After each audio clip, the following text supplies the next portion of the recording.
नाज़रीन पाकिस्तान की ख़वातीन व हज़रात अस्सलाम वालेकुम। इस वक्त मैं पेशावर हाई कोर्ट में अपनी ज़मानतें कराने के लिए आया हूँ।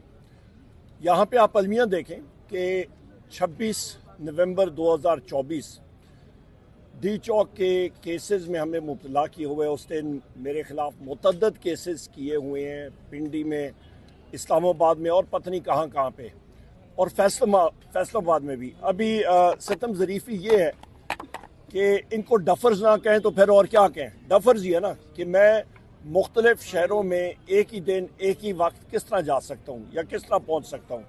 सारों को पता था उस दिन मैं वज़ीर आला खैबर पख्तूनख्वा अली अमीन खान और मैं इकट्ठे थे सारा दिन, तो दूसरी जगहों में जाना तो नामुमकिन था। पर खैर ये डफर तोप ना करें तो डफर्स नहीं होंगे। नंबर एक, ये हुकूमत का यही हाल है, इसलिए तो हम लोग इनको इंस्टॉल्ड गवर्नमेंट कहते हैं। अकल तो इनकी है नहीं। दूसरी अहम बात, आज 27 जनवरी 2025 हो गई है। 26 जनवरी 2025 को Sikandar Sultan Raja, former chief election commissioner of Pakistan, और उसके 2 कमिश्नर्स की मुद्दत मुलाजमत ख़त्म हो चुकी है। उनमें ज़रा कोई शर्म हो, हया हो, वो अपने ओहदों से मुस्ताफ़ियों के साइड पे बैठे, उनकी मुद्दत मुलाजमत ख़त्म हो गई है। और 15 जनवरी 2025 को मैंने स्पीकर नेशनल असम्बली को ख़त लिखा, शिबली फराज साहब ने सेनेट चेयरमैन को ख़त लिखा कि फिल फॉर पार्लियामेंट्री कमेटी जो है वो बिठाई जाए, बनाई जाए, और जो चीफ इलेक्शन कमिश्नर और आपके 2 कमिश्नर्स हैं उनकी तैनाती के लिए नाम फाइनलाइज किए जाएं।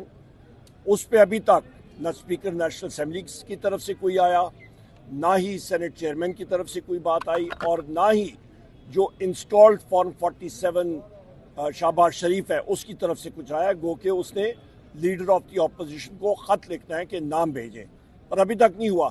शायद मेरा ख्याल है वो पटवारी, किसी पटवारी का या किसी से इजाज़त ले रहा होगा शाहबाज शरीफ।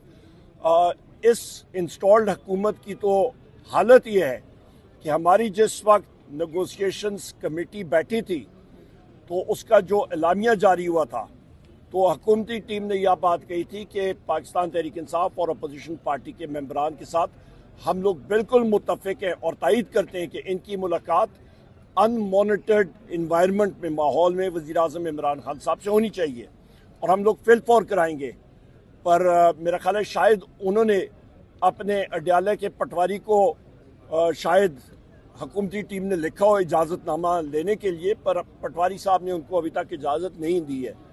और ये फिर कहते हैं कि जी हम लोग डिसीजन मेकर हैं। और भाई कई के तो मुलाकात एक अनमॉनिटर्ड इन्वायरमेंट में नहीं कर सकते हो, बाकी क्या चीज़ें करनी है। और उसके फ़ौरन बाद इन्होंने हमारे जो नेगोशिएशंस कमेटी के बहुत अहम रुकन हैं, सुन्नी इत्तेहाद काउंसिल के चेयरमैन जनाब साहिबजादा हामिद रज़ा साहब, उनके मदरसे के ऊपर रेड किया, उनको अरेस्ट करने की कोशिश की। अल्हम्दुलिल्लाह वो निकल आए वहाँ से, और इस तनाज़र में हमने बिल्कुल अपनी नेगोशिएशंस कट ऑफ कर दी थी, क्योंकि उन्होंने जो कमीशंस हैं उनको भी नहीं बनाया। तो लिहाजा 28 तारीख जो स्पीकर नेशनल असम्बली ने बुलाई है नेगोशिएशन कमेटी, उसमें पाकिस्तान तहरीक इंसाफ या अपोजिशन की पार्टियाँ हिस्सा नहीं लेंगी। मैं फिर रिपीट करता हूँ, हम लोग हिस्सा नहीं लेंगे। वज़ीर आज़म इमरान खान साहब ने कैटेगोरिकली कह दिया था, और हमारा भी एग्जैक्टली यही मौक़िफ़ उनको हमने बताया है। आगे जाते हुए मैं ये बात करना चाहता हूँ कि मुल्क में अफरा तफरी है। बलूचिस्तान में देखें, मारंग बलोच साहिबा का जो वहाँ पे जलसा हुआ, उसके खिलाफ सेक्शन 144 लगाई गई, लोगों को अरेस्ट किया गया। बलूचिस्तान हुकूमत, चीफ सेक्रेटरी और IG बलूचिस्तान, इन लोगों के इन एक्शंस को मैं शदीद अल्फाज में रद्द करता हूँ और मुज़ामत करता हूँ। वहाँ पे उसके बावजूद भी लाखों लोग, ख़वातीन और मर्द वहाँ पे आए। होश के नाखून लेने चाहिए। पाकिस्तान के जो इस वक्त जो डिसीजन मेकर्स हैं उनको होश के नाखून लेने चाहिए।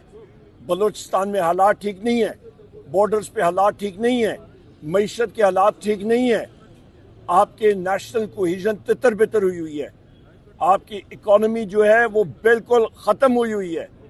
वर्ल्ड बैंक वाले आके कंट्री फ्रेमवर्क एक्सेट्रा देते हैं, उसकी बुनियाद आपकी एक मजबूत आपकी कॉन्स्टिट्यूशन और रूल ऑफ लॉ पे होता है।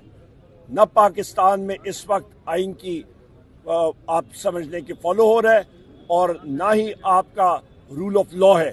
یہی وجہ ہے کہ سپریم کورٹ کے اندر بھی جج